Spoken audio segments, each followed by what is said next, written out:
Selamat datang di video saya. Perkenalkan, nama saya Hengki Praputragia. Tujuan saya membuat video ini yaitu memenuhi tugas saya di mata kuliah psikologi. Di sini saya akan membahas tentang konsep perilaku. Langsung saja saya share screen.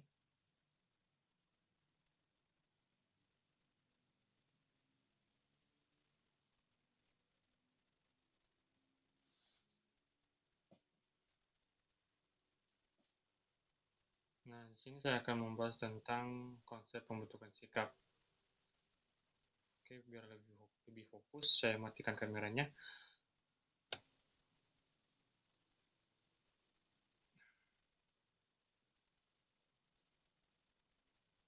Nah, oke, konsep pembentukan sikap.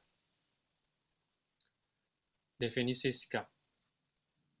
Sikap menurut Ajen dan Fishbein, yaitu tahun 1080-an, sikap dalam konteks teori tindakan terencana, merujuk pada evaluasi pribadi suatu perilaku atau objek. Ini melibatkan perencanaan positif atau negatif, keyakinan, dan penilaian individu terhadap perilaku tersebut.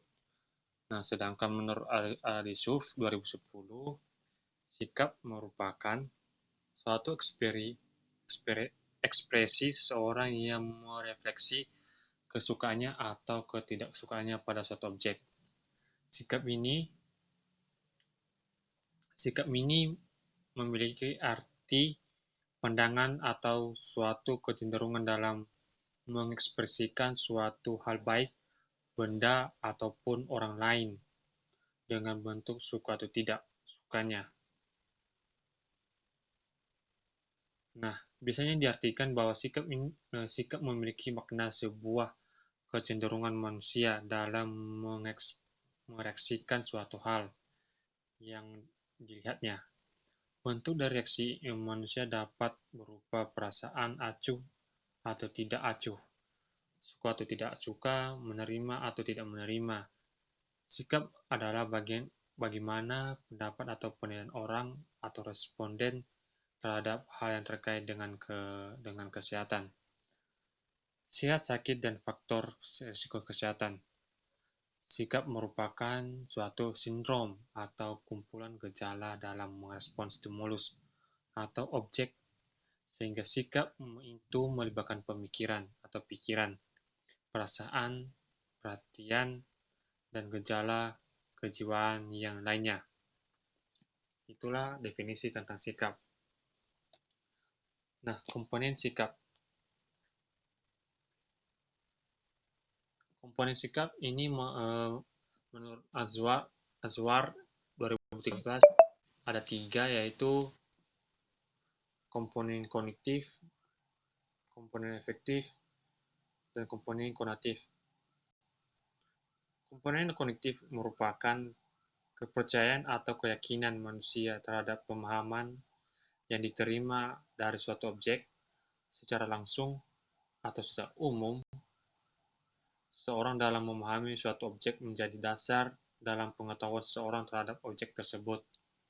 Sedangkan komponen efektif yaitu merupakan sebuah masalah emosional atau perasaan individu terhadap suatu objek. Komponen ini efektif menjelaskan bahwa seorang individu dapat memiliki rasa dalam menyikapi atau suatu objek. Perasaan yang timbul dapat merupakan rasa senang atau tidak senang. Sedangkan komponen kognitif merupakan sebuah kecenderungan individu untuk bertindak dengan cara-cara tertentu sesuai dengan apa yang diketahui dan apa yang dirasakan oleh individu pada suatu objek tersebut. Itulah komponen sikap menurut Azwar 2013. Faktor yang mempengaruhi sikap ada 9. Yang pertama itu pengalaman pribadi. Pengalaman pribadi ini yaitu suatu yang telah dan sedang kita alami, akan ikut membentuk dalam mempengaruhi penghayatan kita terhadap stimulus sosial, tanggapan akan menjadi salah satu dasar terbentuknya sikap. Itulah pengalaman pribadi. Sedangkan kebudayaan,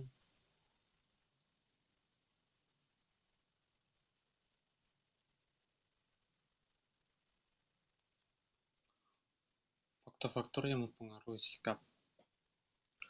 Faktor-faktor yang mempengaruhi sikap didasarkan pada pemahaman umum dalam psikologi dan sains sosial. Yang pertama itu pengalaman pribadi. Pengalaman pribadi atau individu termasuk interaksi dengan orang lain dan peristiwa yang dialami dapat membentuk sikap seseorang terhadap hal-hal tersebut. Dan sedangkan komunikasi sosial itu interaksi dengan orang lain dan paparan terhadap berbagai pandangan dan nilai-nilai melalui komunikasi sosial dapat mempengaruhi pembentukan sikap individu. Sedangkan pendidikan dan pengetahuan. Dalam pendidikan dan pengetahuan itu tingkat pendidikan dan pengetahuan seseorang tentang suatu topik atau isu terdapat mempengaruhi secara pandangannya dan membentuk sikap terhadap hal tersebut. Sedangkan dalam bentuk persepsi, yaitu cara individu memahami dan menafsirkan informasi yang diterima dapat mempengaruhi sikap mereka. Persepsi tentang satu topik atau isu akan mempengaruhi bagaimana sikap terbentuknya. Sedangkan dalam emosi yaitu, emosi yang dirasakan individu terhadap suatu topik atau isu dapat mempengaruhi pembentukan sikap mereka. Emosi positif atau negatif dapat mempengaruhi cara hidup merespon suatu hal. Sedangkan yang keenam yaitu nilai dan keyakinan. Dalam nilai dan keyakinan yang dimiliki individu akan membentuk dasar untuk sikap mereka terhadap berbagai isu atau topik. Sedangkan dalam konteks sosial dan budaya, yaitu budaya dan tempat individu tinggal memainkan peran penting dalam membentuk sikap mereka. Norma-norma sosial dan nilai-nilai budaya dapat mempengaruhi sikap-sikap individu tersebut.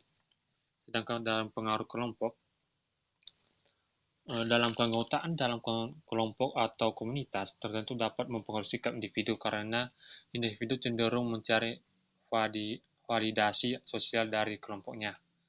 Sedangkan yang terakhir yaitu faktor demografi. Ini seperti usia, jenis kelamin, etnisitas atau latar belakang sosial ekonomi juga dapat mempengaruhi sikap individu terhadap berbagai isu dan topik ini.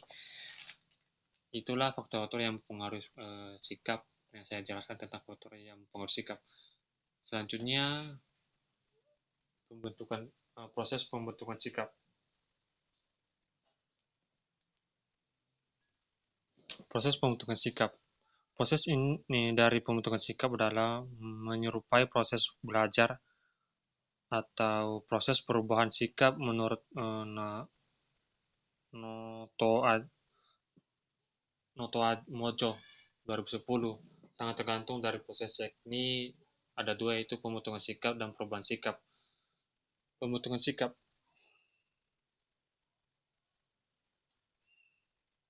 Sikap terbentuk dan berubah sejalannya dengan perkembangan individu atau dengan kata lain, sikap merupakan hasil belajar dari individu dengan interaksi sosial.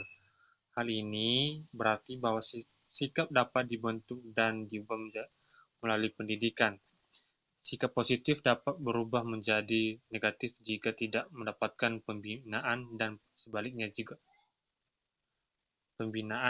sebaliknya sikap negatif dapat berubah menjadi positif jika mendapatkan pembinaan yang baik.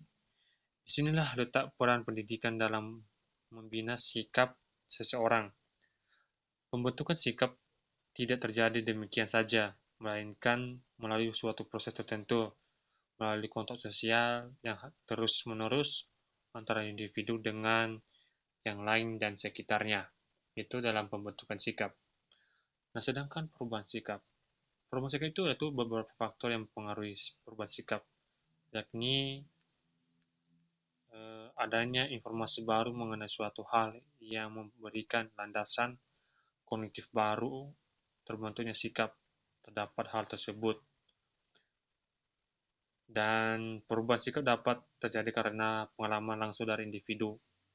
Sedangkan dan perubahan sikap itu karena hukum undang-undang yang memberi sanksi atau hukuman. Sikap ini dapat mengarah pada penyelesaian yang baik, terutama dalam mengkonsumsi tabel VE. Sikap remaja dapat mengkonsumsi tabel VE juga merupakan hasil belajar. Jika seorang merasa bahwa output dari penampilan sebuah perilaku adalah positif dan mengarah pada penampilan perilaku tersebut, juga dalam dapat disebut dengan pengukuran sikap.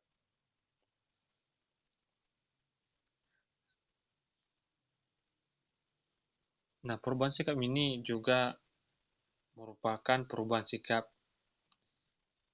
yang kognitif dan efektif. Dengan kata lain, informasi yang baru akan mengakibatkan perubahan dalam diri kita sendiri. Nah, jadi inilah proses pembentukan sikap yang saya sampaikan.